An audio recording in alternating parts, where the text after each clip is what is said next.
What's happening, fam? L.A.R. movement still moving. The book is entitled Lessons from a Non-Custodial Father. It's at Amazon, Kindle, and Create Space. The link will be in the description box below. As usual, this topic is the grown grandkids. Um, Speaking from a person coming from my experience and people I've seen like me, I was basically raised by my grandparents. My moral compass, ethics, work ethic was taught by an older generation, not my parents' generation. And there are a lot of people in our community who are normally raised by their grandparents and not necessarily their parents. Nothing's wrong with that. I'm just saying. But as the grown grandkid, and my grandparents are all dead except one. My grandfather's still alive. Everybody else is dead. But because of being raised by them with their mindset and their mind state, I'm kind of out of place in society at times because um, mentally I may be more advanced than my parents. Um, at the same time,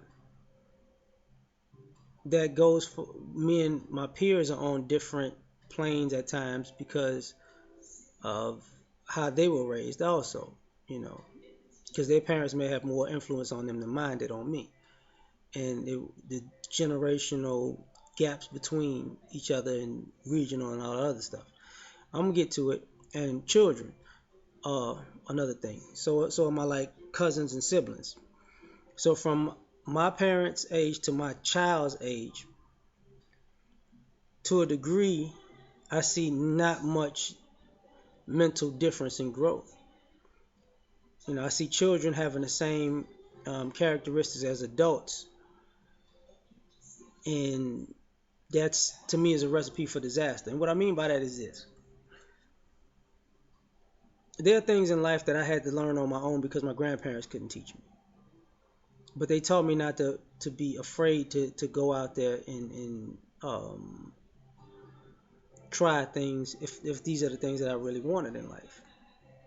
But as pertains to like my parents' generation, they got bailouts by their parents. So what I learned from my grandparents, my parents learned from them too, but they didn't take heed.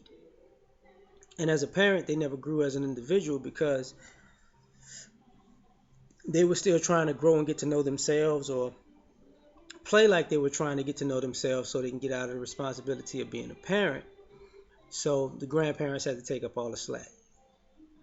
So now as a grown man, when I'm around my parents, they ask my opinion and advice, and it's not in a friendly way or to see where my head's at. A lot of times it's because um, they're accustomed to handling their business incorrectly, and their parents is no longer here, so I'm probably the closest reference to that mindset that even my parents had. And I see this, like I said, in my experience with other people in different generations or people around my age who grew up like me, they're the same way, you know. And you see the whole family, because when the parents, the matriarch and patriarch of the family die, you see the family in some ways go into this tailspin because the um, the next generation who you're supposed to pass the torch to is really not prepared to be the patriarch and matriarch of the family because they were they were screw ups and their parents had to basically um, do overtime with their grandchildren. So though people may be in their 50s, 60s, 40s, 50s, and 60s, because that's sometimes when the parents normally die or the grandparents normally die. So when the parents in their 40s, 50s, and 60s, is that's one of the problems right there. Is that now they're not built for that responsibility because they were always looking to their parents to lead the way and guide the way. So as the grown grandkid, um, de- you de facto get the torch passed to you, whether you know it or not, or like it or not. So, but the irony of it is, because of the way succession works, or what I mean by succession is inheritance from parent to child. You don't necessarily inherit the things that's needed to progress the family forward. That usually goes to your parents, and they usually wind up doing the exact same things that got them being skipped over, or had them be able to skip out of being parented. They blow the inheritance and then look to you to fix it, because what you have is the able mind that their parents had. So now you have, so basically you were taught by your grandparents in essence to rebuild the situation that they ultimately know your parents are going to fuck up. And your parents would just be like, well, mom and daddy always took care of things. And you as a child, like, you 57 years old. You're supposed to know how to take care of shit now. Why did you just fuck up at 57? I never had nothing. You had everything. I would talk to my both of my parents about this. And I remember telling my mother in particular that, her mother, my grandmother, used to tell us I did the best I could. And then my mother would say, son, I did the best I could. And I would tell her, no, you didn't. You're not your mother. You didn't come through Jim Crow and segregation and have to raise people in that poverty. You didn't. My grandfather and my grandmother didn't have you in that situation. They actually raised you on the outskirts of that situation, though it existed. They raised you on the outskirts of that. So the oppression in this country was different for them than it is for you. On top of that, you didn't try the best you can, because when it was time for you to be a parent, you went AWOL. So they did it. So how? So what you consider your best effort is having them um, handle your situation because you didn't want to do it. So your best effort is passing the keys to them. I would have the same conversation with my father. You know, my grandmother would do something, and he would take credit. Like, oh, I did such and such. You didn't do that. Your mother did it. So now that these people are gone, and my granddad, he's still alive, but he's like all over the place. So that my father's father rather. So as a grown grandkid, I'm looking at my family in totality and seeing the parents in some ways who are the grandparents now are irrelevant.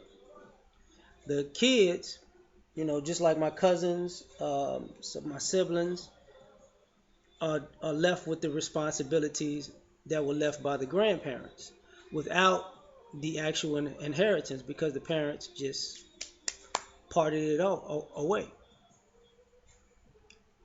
Couple that with the fact that now you have kids, and now your parents, you already know, are going to be horrible grandparents because they were horrible parents. So now their idea about being a parent is to create a child that's a fuck up. You know, like I remember, me and my great aunt, we had this conversation because my son was maybe 5, 6. She's like, I want to watch him like I watched you. I'm like, cool, but have some bonding time. And she basically took him out somewhere where they were cheerleading, and she tried to teach my son how to cheerlead over the weekend. And I walked to my aunt and I was like, Auntie, what makes you think it's appropriate to teach your boy to do a split like this with like having pom poms in the air? Why would you think I would think that was cute? You know good and hell well something wrong with that. You know good and hell well that I ain't the type of person that's gonna play that game. And she was like, oh well, like, mm-mm. So you want a boy to be a cheerleader? Is that what you're saying? And then she's like, well, I just thought I was helping. Like, that's not helping. And so that's like teaching your daughter to be a hockey player. It's probably not going to work out for that mindset for her in society. It's just not going to work. But this is the type of things that go on, you know. As far as responsibility goes, I see this all the time, not just with me, but friends and family alike, where because the grandparents always foot the bill, not and the kids were raised by the grandparents, the parents expect their children to foot the bill as adults. Because I know you was raised by my parents, and they gave you these responsibility and these tools for success that I didn't really listen to when I was your age. But you need to come and pay for dinner.